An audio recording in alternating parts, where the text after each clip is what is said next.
Avec Gilles Trignard Résidence, vous êtes confortablement installé pour regarder Si on parlait.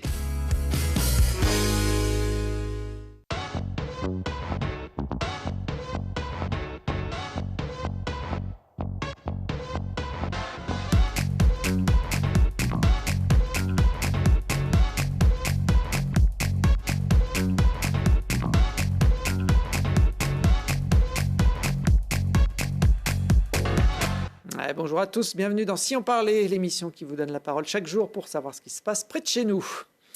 Et aujourd'hui, avec nos invités, on va partir à la découverte de la perle du Trièves, le plus haut village du Vercors, et parler de sport d'excellence avec la création à Grenoble d'une structure unique en France, présidée par un ancien arbitre international bien connu des amateurs de ballon rond. Et pour parler de ces sujets, j'ai à mes côtés Marine Auvergne, bonjour. Bonjour. Responsable communication de Grèce en Vercors, c'est vous, la perle du Trièves, dont je parlais dans le, cette prétention. Dans le titre, une station qui vient de vivre un début de saison sous la neige. On en parlera au cours de cette émission, un petit coin de l'Isère à découvrir.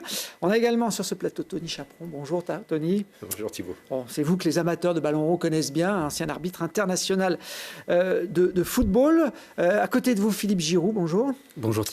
Alors, vous étiez chargé de mission sur le sport de haut niveau à l'université de Grenoble et vous êtes tous les deux aujourd'hui partie prenante dans un nouveau projet, une structure unique en France qui s'appelle le CAS. CAS, c'est Centre d'accompagnement du sport d'excellence. Philippe, c'est quoi l'objectif de cette structure, de ce CAS ? L'objectif, c'est tout simplement de développer le sport d'excellence sur le territoire Grenoble-Alpes. Alors c'est une association C'est une association qui regroupe 4 mondes différents, économiques, institutionnels, universitaires et le monde de l'entreprise, autour de ce projet de commun d'améliorer la performance de tous les clubs du bassin grenoblois. Vous le présentez comme quelque chose d'unique en France, il n'y a pas de structure équivalente. Alors, on connaît l'INSEP à Paris, c'est quelque chose auquel on peut comparer le CAS ou ça n'a rien à voir ? Alors, pas du tout ? Pas du tout. On est sur un projet local, on est sur un projet de territoire. Et pour nous, l'important, c'est d'accompagner une vingtaine de clubs dans lesquels il y a du sport professionnel, du sport amateur et surtout de l'accession vers le sport de haut niveau. Alors, il y a une équipe pour faire fonctionner cette structure. Vous êtes le directeur. Tony a été élu président. C'est comme ça que ça fonctionne dans une association. Ouais, Philippe est donc mon directeur. Donc voilà. Lequel chapeaute l'autre ? Statutairement, c'est moi, mais celui qui fait tout, c'est lui. C'est le président qui travaille et moi, je suis à la manœuvre derrière. Bon, quel est votre rôle, justement, Tony Chaperon, dans cette nouvelle structure ? Moi, j'apporte un œil. Alors, il se trouve que, comme Philippe vient de l'expliquer, il y a différentes familles qui travaillent ensemble. Et c'est en quoi c'est innovant ? C'est-à-dire que vous avez les institutionnels, vous avez les sportifs, vous avez les entreprises et vous avez les universitaires. Et tout ce petit monde essaye de travailler ensemble. Donc, en gros, moi, j'essaye de mettre un peu d'huile dans les rouages pour que chacun sorte un peu de son quotidien pour venir vers l'autre et apporter ses compétences. L'idée, c'est de mutualiser les compétences de chacun et faire en sorte que tant le sport que l'université puissent développer le sport d'excellence en s'appuyant sur les forces et les faiblesses de chacun. On a un potentiel important ici à Grenoble. Oui, Philippe. complètement. On a 20 clubs dans lesquels il y a du sport d'excellence. Ça représente 350 sportifs d'excellence sur le territoire, haut niveau, professionnel, accession au haut niveau, et 75 entraîneurs qui les accompagnent. Donc ces gens ont des besoins communs pour continuer à progresser et performer. Être bien placé, c'est bien, mais si on peut être encore un peu mieux classé et devant par rapport aux autres, c'est mieux. Donc, comme le dit Tony, on essaye de développer notre propre projet de territoire, notre propre modèle en alliant les différents acteurs. Vous faites travailler des synergies entre ces acteurs. Est-ce qu'il y a besoin aussi de financer, j'imagine, l'association ? Parce que Philippe parle de 350 sportifs d'excellence en Isère. Bon, ça coûte un peu d'argent, j'imagine. Oui, alors évidemment, comme toute association, on a besoin d'argent. Donc on est preneur de tout ce qui arrive. Alors il se trouve qu'on est supporté par la métropole, par les mairies sur notre territoire grenoblois et le bassin grenoblois.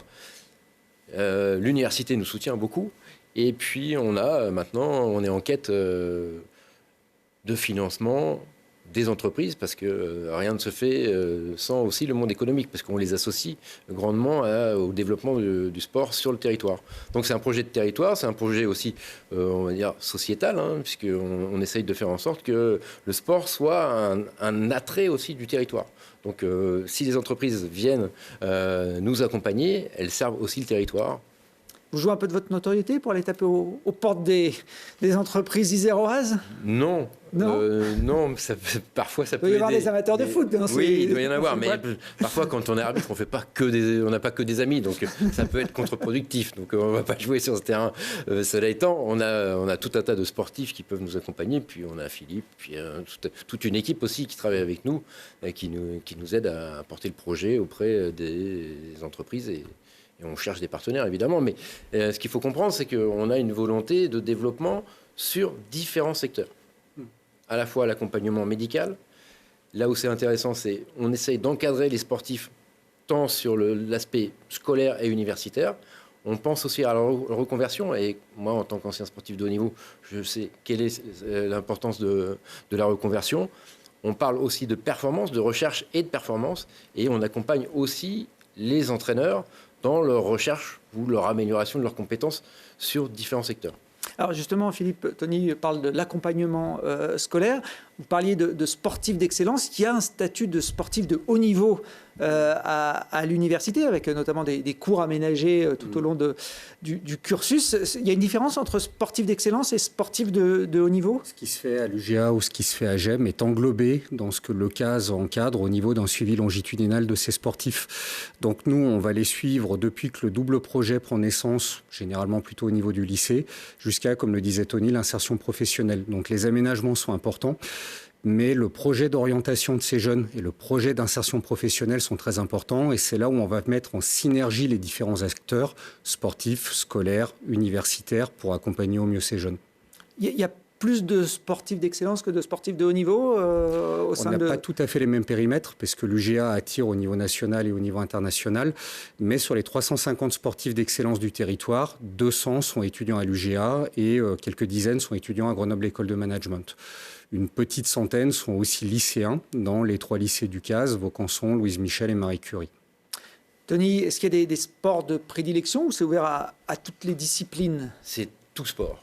Alors évidemment, vous pensez bien qu'il y a du foot, il y a du rugby, il y a du hockey, mais il y a aussi tout un tas de disciplines méconnues et qui, elles, n'ont pas de financement. Et c'est aussi l'intérêt du CAS, c'est de faire en sorte que ceux qui sont des sportifs d'excellence, qui ont besoin d'un accompagnement, parce qu'ils n'ont pas cet accompagnement dans leur fédération, nous, on essaie de leur apporter. Comment on devient sportif d'excellence, Philippe? Il y a un examen d'entrée, c'est les clubs qui proposent leurs athlètes? Alors on s'est quand même servi de l'expérience de l'UGA. Donc les gens qui sont sur les listes ministérielles sont automatiquement bénéficiaires de ce statut de sportif d'excellence.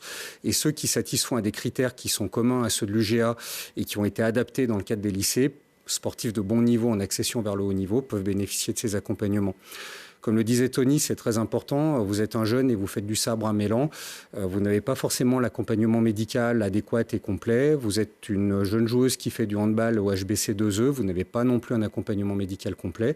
Eh bien, nous, on va pouvoir, au niveau du CAS, environner les clubs et environner ces jeunes pour les aider à progresser, passer le cut et accéder au niveau supérieur. On peut postuler, j'imagine, quand on a un jeune sportif de l'Aglo dans cette nouvelle structure. Comment ça se passe? Alors, on travaille avec des référents pour chacun des 20 clubs qui ont été labellisés CAS, donc les 20 clubs dans lesquels il y a du haut niveau ou de l'accession au haut niveau. Et c'est ces référents qui vont nous mettre en contact avec les sportifs d'excellence pour les accompagner, soit sur le plan médical, soit dans le suivi longitudinal du double projet. Tenez, vous évoquiez aussi le suivi médical, qui est important dans le sport de haut niveau. Il y a des laboratoires sur l'université Grenoble. Et là aussi, il y aura des passerelles entre vos athlètes et puis les chercheurs grenoblois. Là, on est plus sur la recherche, sur la performance. Et effectivement, c'est une sorte de gagnant-gagnant. C'est-à-dire que les sportifs se mettent à disposition des chercheurs de l'université et l'université apporte les résultats de ces recherches auprès des sportifs. Donc vous voyez que là, il y a un effet de synergie, c'est-à-dire que si chacun joue le jeu, tout le monde a y gagné, tant sur la performance, parce que les sportifs vont bénéficier des compétences des chercheurs de l'université, et l'université bénéficie d'une ressource qu'elle peut utiliser pour mettre en place tout un tas de recherches et de protocoles de recherche. Donc nous, on a une volonté de faire en sorte que les sportifs, ou en tout cas le sport grenoblois, rayonne par la performance, par la recherche de la performance. Et donc on essaye d'accompagner tout ce petit monde. Alors, on voyait là des images d'une expérimentation qui avait été menée par un des labos de l'université, l'INSERM, lors de l'UT4M il y a quelques années, pour mesurer la performance de récupération de ces athlètes. Tout à fait, et ce type d'études continue à être mené actuellement, notamment au niveau du trail, et des indicateurs prédictifs permettent de savoir comment ces sportifs doivent mieux se nourrir, doivent mieux s'organiser au niveau de leur protocole d'entraînement pour pouvoir aller au bout de leur projet sportif. Donc cette recherche finalisée, elle est importante. On entend souvent parler des gains marginaux dans le sport de haut niveau. Eh bien, l'approche scientifique, elle permet de travailler sur ces gains, elle permet d'améliorer sur sa performance et d'aller au bout de son projet sportif. Alors, il y a eu les Jeux Olympiques cet été. Bon, ça a plus ou moins bien marché pour les sportifs isérois. On a eu des médailles en sport paralympique, avec Florian Joigny notamment, et le tireur d'élite Michaud de Vif, un peu moins de réussite chez les valides. Est-ce que vous avez des objectifs pour les prochaines Olympiades? Vous quantifiez un peu ce qu'il va falloir sortir en termes de résultats ou pas? Nous, on travaille à l'échelle de notre territoire, mais il est évident qu'à un moment donné, notre territoire est au cœur des Alpes et qu'à un moment donné, les compétences de recherche, les compétences professionnelles qui sont développées sur notre territoire pourront être utiles pour préparer les générations de demain. Vous vous doutez bien que les Jeux de 2030 sont dans un coin de nos têtes. Bon. On verra donc dans quelques années. Ça se met en place, la structure est toute nouvelle, donc il faut que vous vous rodiez dans l'exercice, Tony. Tout ce qui est nouveau nécessite un minimum de temps d'implication, d'appropriation. Mais comme vient de le dire Philippe, on a une échéance là 2030. Mais si on peut gagner du temps et faire en sorte que la performance soit au rendez-vous plus tôt, tant mieux. C'est bénéfique pour les sportifs d'abord. Je peux peut-être donner un exemple très simple. Au niveau du ski alpinisme, on a un certain nombre de jeunes qui sont étudiants ici et sur lesquels on a déjà mis en place des accompagnements pour améliorer la performance avec des protocoles qui permettent d'accéder à un plus haut niveau. On va voir si en 2026 déjà, comme disait Tony, il y a une première étape qui est franchie et peut-être qu'elle nous amènera vers 2030 après derrière.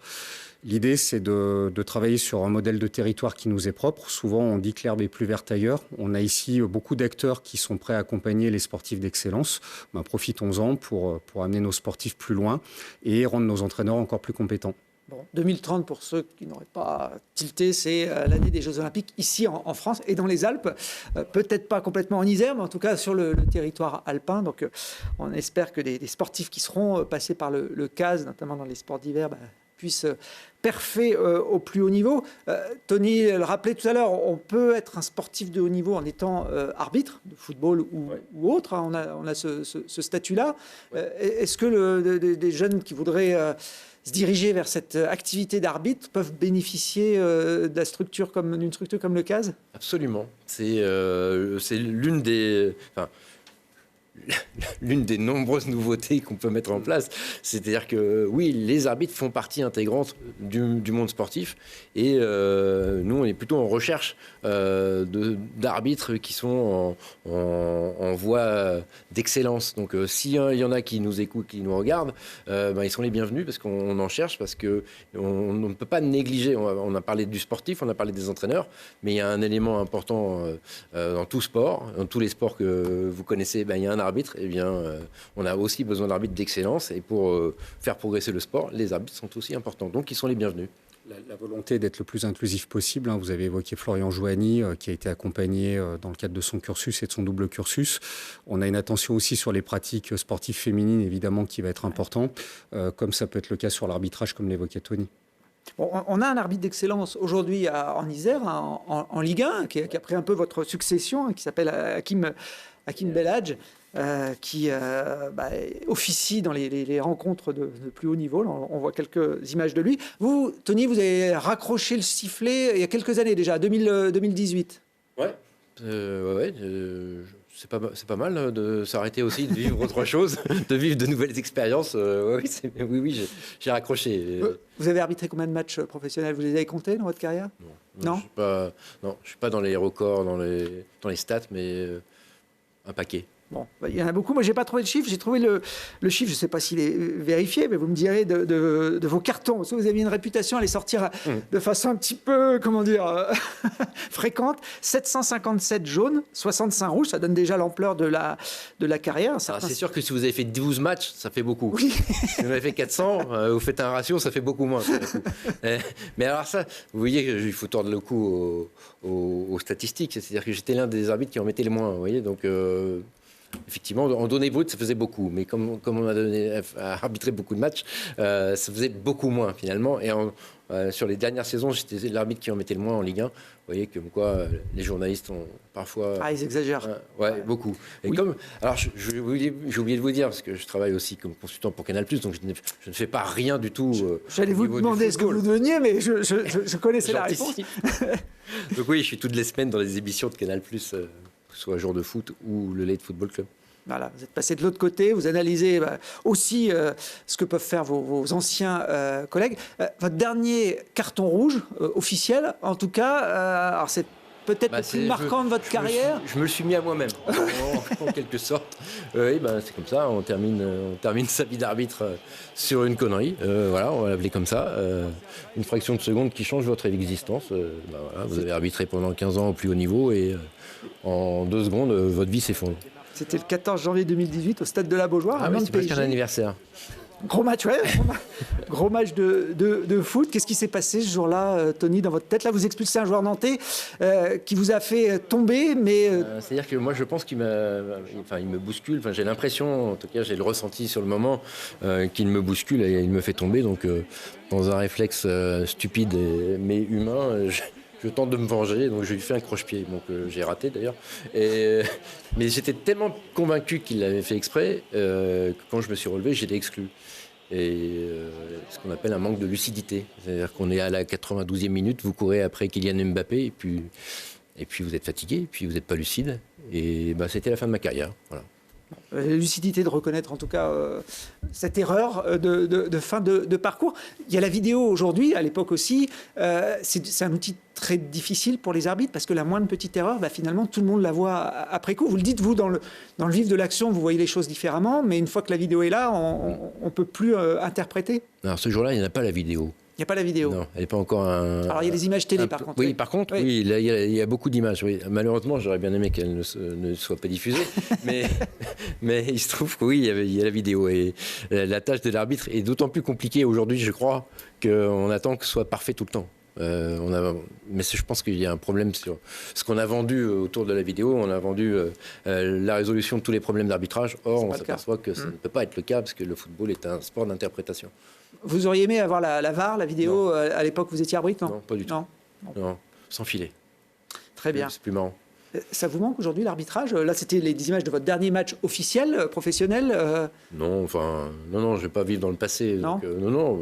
C'est un plaisir de retourner parfois faire quelques matchs, mais non. Il y a une vie après. Vous voyez, et on peut devenir un président d'une association extraordinaire. Vous avez toujours un pied dans le foot, vous l'avez dit, en tant que consultant. Moi, j'ai retrouvé quand même des images d'un autre match que vous avez arbitré après celui-là, un grand match également. Celles-là, elles ont moins été vues sur les réseaux sociaux. C'était dans le parc Mistral, à Grenoble, match officiel. François Ruffin d'un côté, Éric Piolle de l'autre. Il y avait beaucoup de monde ce jour-là, effectivement.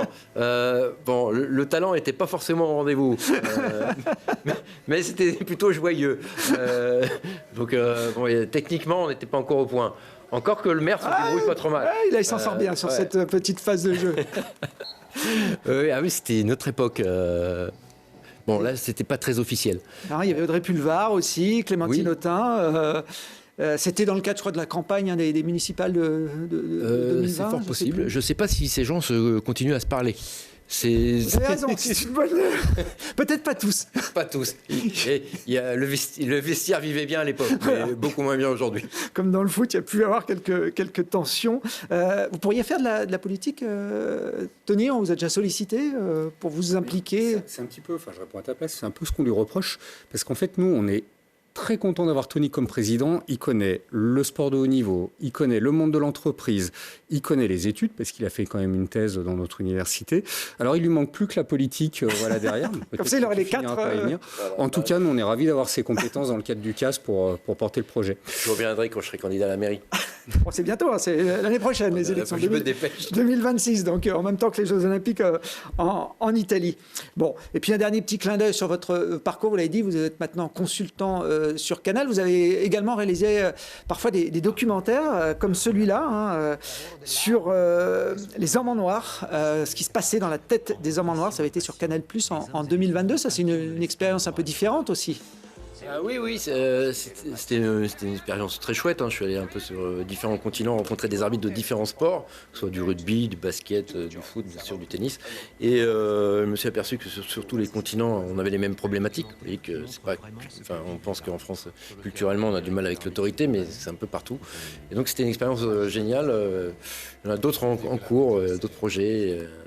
Mais oui, ça permet de montrer l'arbitre sous un autre angle. Vous voyez, on parlait des cartons tout à l'heure, mais l'arbitre, c'est d'abord des émotions. Il vit une passion autour de sa pratique. Parce que là, on a parlé du foot, mais le rugby. Mais vous savez, il y a des arbitres de gymnastique, il y a des arbitres de volleyball, des arbitres de handball. Nous, nos clubs, là, nos 20 clubs qu'on suit, il y a des arbitres partout et c'est des gens qui sont passionnés. Donc, moi, j'ai un amour absolu pour les arbitres parce qu'ils font un métier difficile et à chaque fois au service du sport qu'ils aiment. Donc ce documentaire était une façon de leur rendre hommage. Très bien, merci à tous les deux pour nous avoir présenté notamment cette nouvelle structure, le CAS. Il y a un site internet pour les sportifs qui veulent se renseigner. Est-ce que vous faites du ski cette saison en ce moment, tous les deux ? On fait des raquettes. Raquettes plutôt. Raquettes à neige, pas raquettes ping-pong. Le plaisir d'aller se promener dans nos beaux massifs, effectivement, en randonnée, quand on en a l'occasion. Bon, alors pour prolonger le plaisir, je vous propose d'aller se balader dans un des coins les plus sympas de l'Isère. On va le présenter comme ça.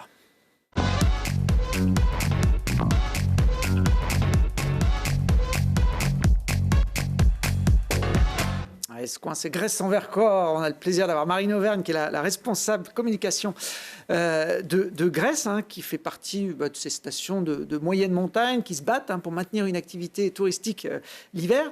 La neige n'est pas toujours au rendez-vous à 1200 mètres d'altitude, mais cette année, on peut dire que vous avez commencé... sur les chapeaux d'eau. Voilà, sur les chapeaux d'eau, vous avez même commencé en avance par rapport à la date d'ouverture qui était initialement prévue. Oui, on a ouvert le week-end du 13 décembre. On a fait une ouverture anticipée. On avait eu énormément de neige avec des conditions excellentes. Et du coup, ça nous a permis d'ouvrir un week-end avant pour faire plaisir à tous nos skieurs et puis pour profiter surtout de cette neige qui était excellente et qui l'est toujours. D'ailleurs, on a eu des conditions de rêve, énormément de neige et on a pu faire des belles vacances de Noël pour tous nos vacanciers. Il y a 1250 mètres d'altitude. C'est le plus haut village du Vercors. Je suis désolée. Non, mais il faut être précis. C'est important parce que c'est le plus haut village du Vercors, donc autant être précis. Et puis ça peut faire la différence. À 1200 mètres, il pleut. À 1250, il neige. Oui. En tout cas, il y a comme un microclimat à Gresse, parce que j'ai vu qu'en 2005, c'était la station la plus enneigée de toutes les Alpes. Pendant 15 jours, elle avait les records d'enneigement, alors qu'on n'est qu'à 1250 mètres d'altitude. C'est vrai que du coup, c'est l'année dernière et puis ces 2 dernières saisons, on n'avait pas été très gâtés pour la neige, mais sinon, on est assez bien exposé. Et en fait... quand il neige, la neige tombe elle reste et elle tient parce que du coup, on arrive à avoir des bonnes températures froides la nuit. Et du coup, on a de la chance, même si ces derniers temps, ça a été un peu capricieux, mais c'était la météo qui l'était pour toutes les stations. On n'a pas été les seuls. Alors, avant d'être une station de ski, Gresse-en-Vercors, c'est d'abord un village où on vit toute l'année. Je crois qu'il y a à peu près un peu plus de 300 habitants. Oui. Le plus haut village du Vercors en termes d'altitude, dans un cadre, on peut dire, idyllique. Oui, c'est vrai qu'on a des panoramas et tout époustouflants. On est au pied du Grand Vémont, donc c'est 2341 mètres d'altitude. Vue sur le Mont-Aiguille, voilà, il y a vraiment un cadre exceptionnel. On a une petite école, on a des commerces. Les habitants, donc on est 300 habitants à l'année et il y a plein de petites choses à découvrir, que ça soit à Gresse ou même dans le Trièves, ça c'est sûr. Mais le cadre reste très agréable à vivre et à y travailler. On compare souvent ça un peu aux Dolomites, avec ces grandes faces. On est jumelé avec les... Voilà, du coup c'est pour ça, c'est un village qui est jumelé. En plus, avec une station des Dolomites. C'est pour ça qu'on a une partie de la station qui s'appelle les Dolomites sur des résidences. Alors, on skie aussi à Grèce depuis 60 ans. C'était, C'est ça, bientôt là, on va faire les 60 ans. C'était, je crois, Noël de 1925, non, 1965, pardon. 65. Tony m'a bien fait de me reprendre parce qu'avec avec mes maths, moi, je suis un peu... C'est ça, on va bientôt les fêter. Et du coup, ça reste pas la station la plus ancienne, mais dans les plus anciennes du département de l'Isère. Bon. Station également à taille humaine en ce qui concerne le domaine skiable, là qu'on voit avec un peu d'altitude en drone. Vue du ciel, oui. Alors on a un beau domaine, que ça soit en alpin, on a une vingtaine de kilomètres de pistes avec 11 remontées mécaniques. Puis on a un bel espace débutant, on est une station familiale, donc c'est vrai que c'est une station qui est adaptée pour les enfants. Comme je dis toujours, moi j'ai appris à skier là-bas. Mes enfants apprennent à skier là-bas, même les écoles viennent. Et après, on a un beau domaine de ski de fond. On a 50 km de piste nordique, ça on y reviendra. Et puis voilà, les raquettes. Pour messieurs qui aiment faire de la raquette, je vous laisse venir chez nous. Il y a un beau panorama où vous avez des belles randonnées et, ça monte bien, je peux vous dire. J'en ai fait une dernièrement et du coup, ça vous tient en jambes.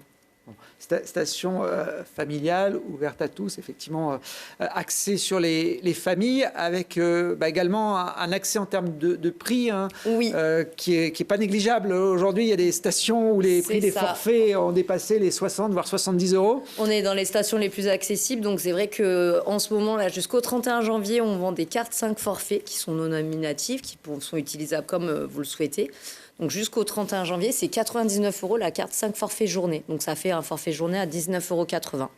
Donc sinon, assez compétitif, c'est quelque chose qui a très bien fonctionné. Donc on le vend jusqu'à la fin du mois de janvier, mais qui est utilisable jusqu'à la fermeture de la station, qui sera à mi-mars. Et pour un petit peu aussi communiquer sur la promotion des forfaits, on met en place là une nouveauté pendant la semaine en janvier. Donc les mercredis pour les moins de 18 ans et les étudiants... Du coup, c'est le mercredi, c'est un forfait journée à 16 €, qui reste un tarif très agressif aussi et qui est très avantageux. Et pour les seniors, plus de 65 ans, ce sera les mardis et jeudis, en plus de la carte 5 forfait. Donc ça, c'est jusqu'au 8 février pour la promotion à 16 €. Bon, moins de 26, plus de 65, ça ne nous concerne pas encore, j'ai l'impression. On se rapproche plus de la carte 65. Ah bon? Oui, forcément. Il y a la carte à 99 €. Voilà. Et en plus, 99 divisé par 5, ça fait 19,80. Vous l'aviez, ça, Tony? Oui, bien sûr. Ça. Bon, parler de politique, mais je pense que Marine, elle est prête pour la mairie de Grèce. Elle est la promotion qu'elle fait de la ville. Voilà, mais c'est un beau village. On va avoir deux candidats potentiels, Marine à Grèce et Tony à Grenoble. Philippe, vous voulez peut-être vous lancer aussi J'ai de la famille à Grèce et je suis absolument ravi d'aller dans le village. Donc je bois toutes les paroles que vous donnez et je reviendrai avec un grand plaisir. Ah mais c'est vrai, franchement, faut m'appeler quand vous venez, je vous ferai découvrir un peu toutes les petites pépites qu'il y a sur la station. Alors par contre, le ski est souvent contre-indiqué à certains sports de haut niveau. Quand on est footballeur notamment, normalement on n'a pas le droit de faire de ski alpin en tout cas. Voilà pourquoi je suis un adepte des raquettes. J'ai gardé cette coutume d'éviter de me blesser, parce que quand on ne sait pas skier, voilà. Non, mais il y a un temps pour tout dans la vie, donc c'est vrai qu'on est sportif de haut niveau, sportif professionnel, on ne peut pas le faire, mais par la suite, c'est un grand plaisir d'aller dans nos belles stations et d'aller en Grèce en Vercors, par exemple. Puis si on ne peut pas faire de ski alpin quand on est sportif de haut niveau, on peut faire du ski nordique, ski de fond. Oui. Ça, pour le coup, c'est souvent indiqué pour faire du cardio. Et comme vous l'avez dit, Marine, il y a un paysage somptueux quand on est sur vos pistes. Oui, il y a vraiment un beau domaine. Vous avez des pistes, ça va des pistes vertes, bleues, rouges et noires. Et je sais qu'elles sont très prisées. Vous pouvez faire du skating, de l'alternatif et puis aller... monter jusqu'au col de la Lima, enfin ça reste un secteur prisé pour faire du ski de fond à Grèce. Bon, on avait vu sur le Montéguy de l'autre côté. C'est ça, le col de la Lima amène sur le Montéguy en fait justement, c'est dans les pistes les plus difficiles et c'est pour ça qu'elle est prisée et ça, vous pouvez y aller aussi en raquette. Mais du coup en ski de fond c'est très bien. Je parlais de la difficulté générale des stations de moyenne montagne avec le réchauffement climatique. La plupart essayent de diversifier leurs activités. C'est le cas aussi chez vous, en dehors du ski alpin ou du ski de fond? Alors, moi, c'est ce que je dis quand... souvent, je me déplace. C'est pas une nouveauté pour nous, parce que nous, on est une station familiale. On a l'habitude de recevoir des familles et on a l'habitude de proposer plein d'activités en plus du ski. sur Grèce. Donc, il y a il va y avoir du fat bike assistance électrique. Il y a une nouveauté, c'est le disque golf que va proposer le magasin de sport à côté. On peut faire de la luge. Il y a du snow tubing. Il y a plein de choses à voir. Vous pouvez venir aussi le soir. Il y a notre pisteuse Muriel qui fait des soirées neige et avalanche. On a aussi des journées d'initiation ski de randonnée qui est organisée avec le département d'Isère, parce qu'aussi on a des itinéraires de ski de randonnée, on fait partie des stations pilotes.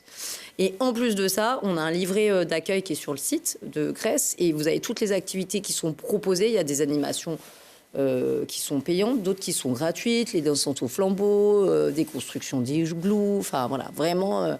Il y a des petits DJ qui viennent sur les pistes pendant les vacances de Noël pour les enfants. On peut venir déguiser. Enfin, pour nous, c'est pas une nouveauté parce qu'on s'adapte. Qu'il y ait de la neige ou non, Il y a toujours des choses à faire. il y a toujours des choses à faire. Et au pire, au dernier moment, on va proposer de nouvelles choses. Donc voilà, c'est pas une nouveauté. On sait s'adapter. On garde toujours le sourire. Ça, c'est un peu ce qui fait notre force. On est une station familiale et on est une grande famille. Tous à travailler pour les clients qui viennent chez nous. Bon, ben voilà, dans le livret d'accueil, j'ai vu qu'il y avait une fête interplanétaire du ski nordique les 1er et 2 mars. La Nordic Attack. Bon, voilà, donc pour ceux qui auront encore un peu d'énergie à la fin de l'hiver, la station ferme le 6, je crois. Le normalement. 9, au palais Le 9. jusqu'au 16 mars. Après, ça restera... Oui, vous avez toujours commencé dans le plus tôt, vous pouvez finir aussi plus tard, si C'est ça, les conditions voilà. sont là. Très bien. C'est quoi l'avalanche, la soirée avalanche? Oui, soirée neige j'ai et senti que ça... Oui, En fait, c'est notre pisteuse. On se prend une avalanche. C'est une pisteuse qui est spécialisée en fait pour la météorologie et qui va au cinéma, qui fait une soirée neige à avalanche et qui va expliquer un peu voilà les conditions, les risques d'avalanche, les premiers gestes à avoir, qui va sensibiliser en fait c'est en cinéma. dans une salle. Voilà, il y a des films qui sont diffusés et et elle. sur une piste, vous déclenchez une avalanche. Donc, Et on regarde Non, ce qui se passe. alors bon, on le fait le matin avant d'ouvrir les pistes. Nos pisteurs font un travail remarquable, comme nos dameurs, comme Mais c'est toute pas ouvert au l'équipe. public. Mais c'est pas ouvert au public. Non, ça serait quand même un peu trop dangereux, mais elle sensibilise justement sur les avalanches parce que c'est vrai que la montagne, c'est un beau domaine, que ça soit en été ou en hiver, mais il faut toujours faire attention parce que la nature peut toujours reprendre le dessus. Et ben voilà, on sait tout sur les soirées neige et avalanche de Grèce en Vercors. Voilà. Il y a toutes les infos de toute façon sur le site internet. C'est le bon plan, un des bons plans de cet hiver, puisqu'il y a de la neige, notamment dans le Trièves. Et puis on va terminer cette émission avec d'autres bons plans, les vôtres.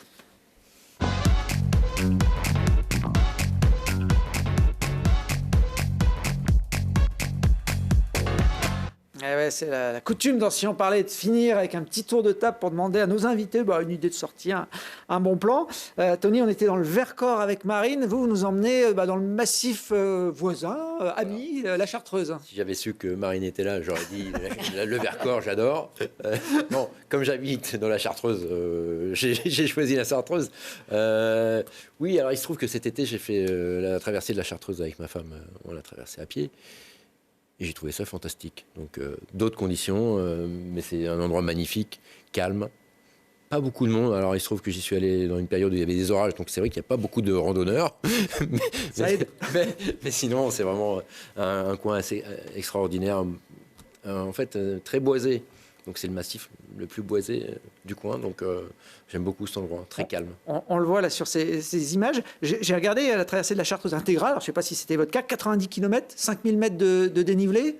C'est Alors, pas la balade du dimanche. On a fait 70. 70, bon, Ouais. ça reste quand même. Ouais, parce qu'on est parti du Sapé. Ah oui, vous avez triché un petit peu. Voilà.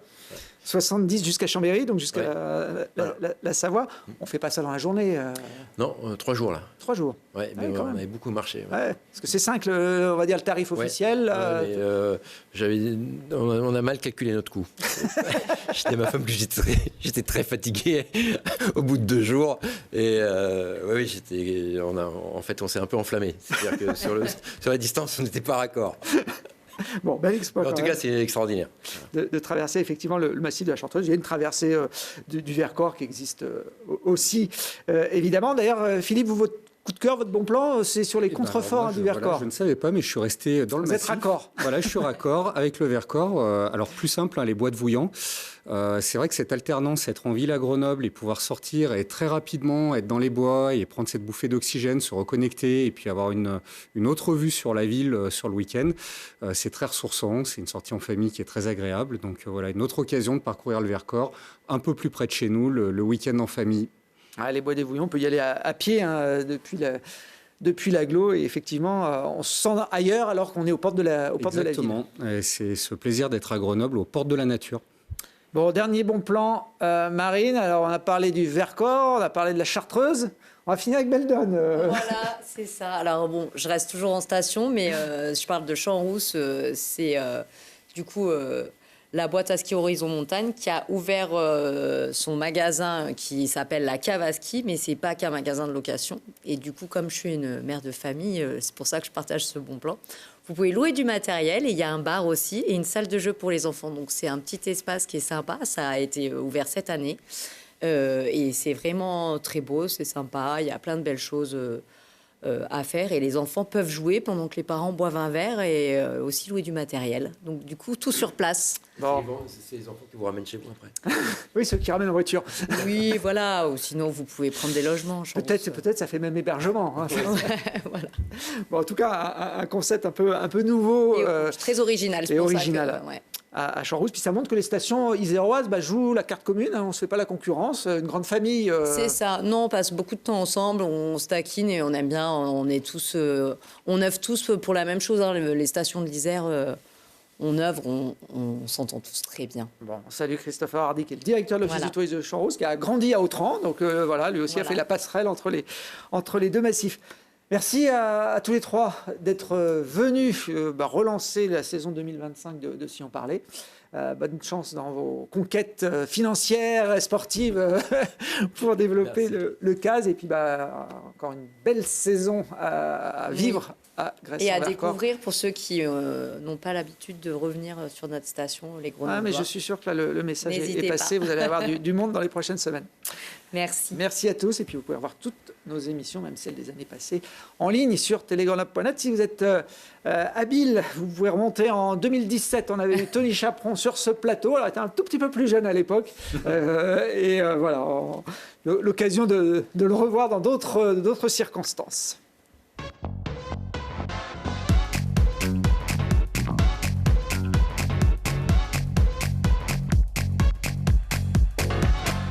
Vous avez profité de Si on parlait avec Gilles Trigna Résidence.